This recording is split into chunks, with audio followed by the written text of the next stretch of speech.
Shalom lachem. Salam alaikum. It's very good to be with you tonight. You just heard the song from Jesus Christ Superstar. Just don't say I'm damned for all time. And you know who's supposed to be singing that song?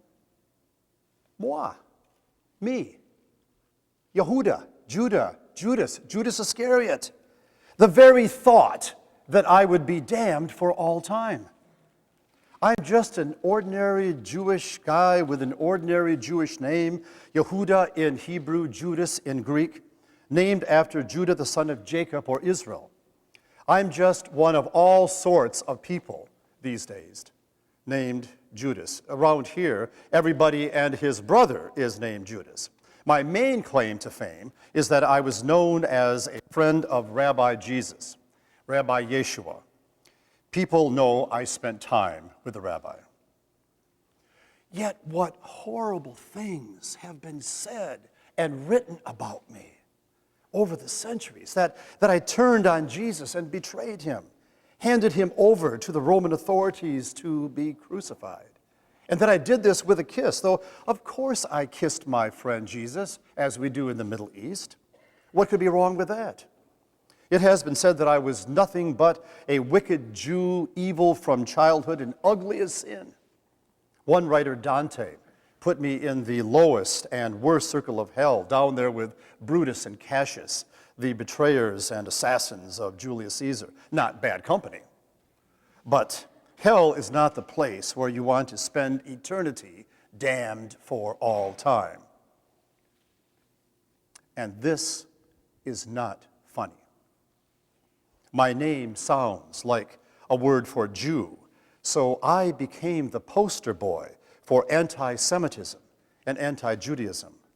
I have been caricatured with a big nose and greedy eyes and with my hand gripping a money bag. You'll see some of the artwork tonight that I'm talking about. My poor Jewish mama must be turning over in her grave about what they have done to her little boy Judas.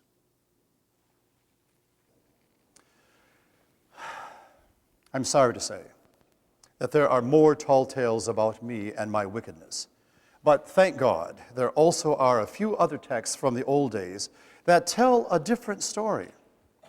Like the Gospel of Judas, composed in the 2nd century, found in Egypt fairly recently, and now in bookstores everywhere. Check Amazon.com if you want to buy a copy.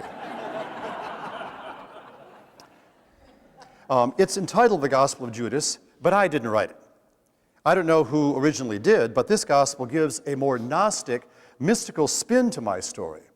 I'm not saying it all happened like this, but the Gospel of Judas at least credits me as being a friend of Jesus, who knew him well and learned a great deal from the rabbi about the meaning of life and how to overcome death. Now, I said this is a different kind of gospel with a more mystical Gnostic message. According to this kind of gospel, salvation comes from knowledge and not faith. And knowledge helps us overcome the ignorance that hinders us and enslaves us. So when I confess Jesus like this in the Gospel of Judas, I use a term barbelo that I know from Hebrew. It refers to the highest God, known from the holy, ineffable name, whose holy name the 10 Commandments tell us we should not take in vain. The Gospel of Judas has Rabbi Jesus telling me all his secrets, giving me all his insight. And what happens to me?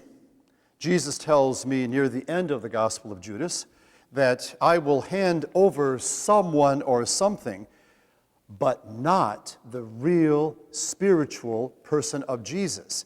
The inner enlightened Jesus will return to the light above, leaving his mortal body behind.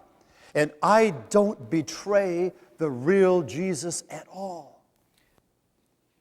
Well, now you've heard all these stories, but how did these dastardly tales of my disloyalty and treachery and eventual demonization get started? Once they get going, these stories must have taken on a life of their own, fueled by suspicion and hatred toward Jews and by a fascination with the story of betrayal. But where did it start?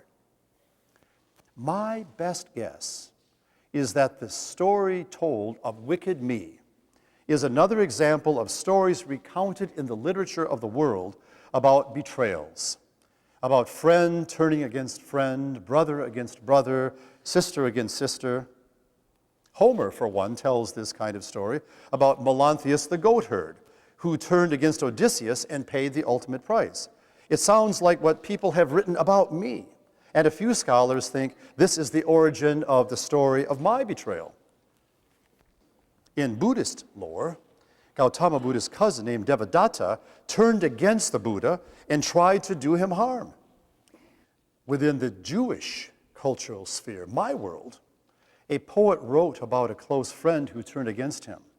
And the similarity of this poem to my story is so clear that the author of the Gospel of John actually quotes a part of the poem.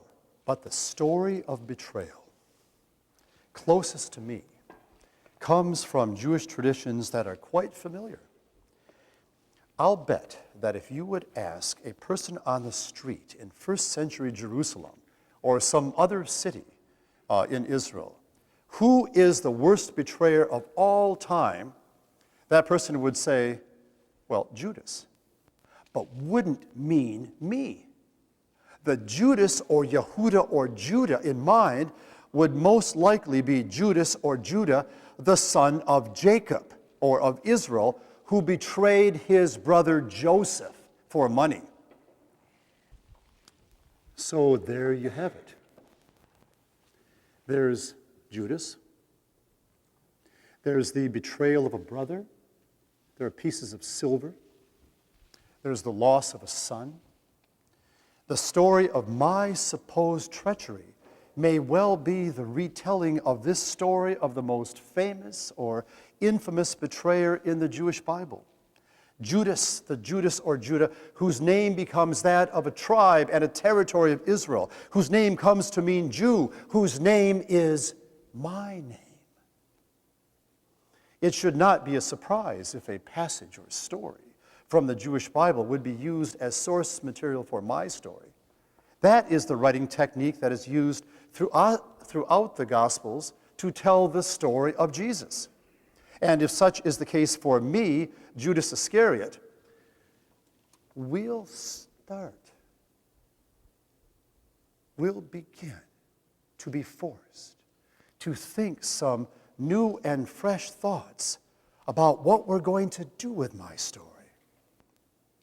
We'll have to start thinking some new and fresh thoughts about what to do with the story of my friend, Rabbi Jesus, in the Bible and beyond.